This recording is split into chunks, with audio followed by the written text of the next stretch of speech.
আসসালামু আলাইকুম। সবাই কেমন আছেন? আশা করি সবাই ভালো আছেন। শীতের দিন, ঠান্ডার দিন, এই কবুতর এভাবে ঢেকে দিতে হবে, না হলে কিন্তু এই ঠান্ডা বাতাসে কবুতরের ঠান্ডা লেগে যাবে। সেজন্য কবুতর খাঁচা এইভাবে সুন্দর করে ঢেকে দিতে হবে। যেমন ঢেকে দিছি, ঢেকে না দিলে ঠান্ডা বাতাসে ওদের ঠান্ডা লেগে যাবে। দেখি কবুতরগুলো ছাড়ি।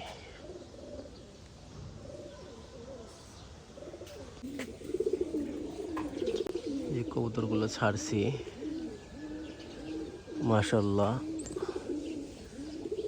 উঠতেছে।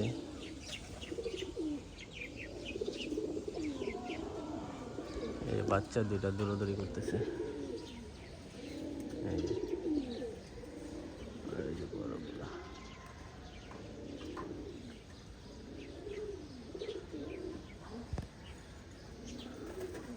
পাশের বাড়ির ভাইও কবুতর ছাড়ছে, ওই যে উঠতেছে তারগুলো, বাচ্চাগুলো।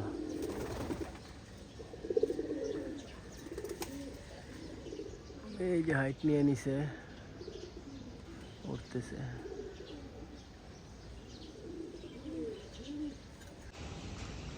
আকাশ ভরা কবুতর আর কবুতর, পুরা আকাশে কবুতর দিয়ে ছড়ায় ছিটায় রয়েছে।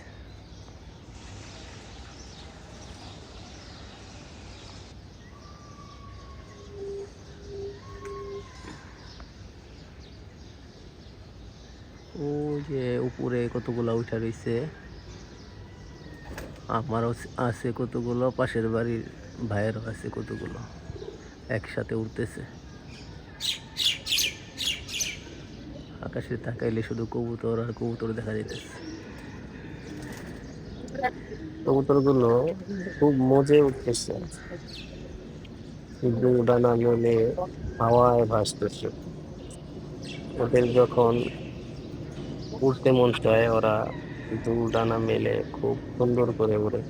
আসলে ওদের ওড়ার স্টাইলটাই তখন অন্যরকম থাকে। দেখেন কি সুন্দর দুই ডানা মেলে হাওয়ায় ভাসতেছে, মাশাআল্লাহ, খুব ফুর্তিতে উঠতেছে। যাক, আলহামদুলিল্লাহ, অনেক ভালো উঠতেছে। সবাই আমার কবুতরগুলোর জন্য দোয়া করবেন, আল্লাহ যেন আমাদেরকে সুস্থ রাখে। আর আশা আছে ওদেরকে যে কিছু করার, যেন ভালো কিছু করতে পারে। সবাই ভালো থাকবেন। আসসালামু আলাইকুম ওয়া রাহমাতুল্লাহ।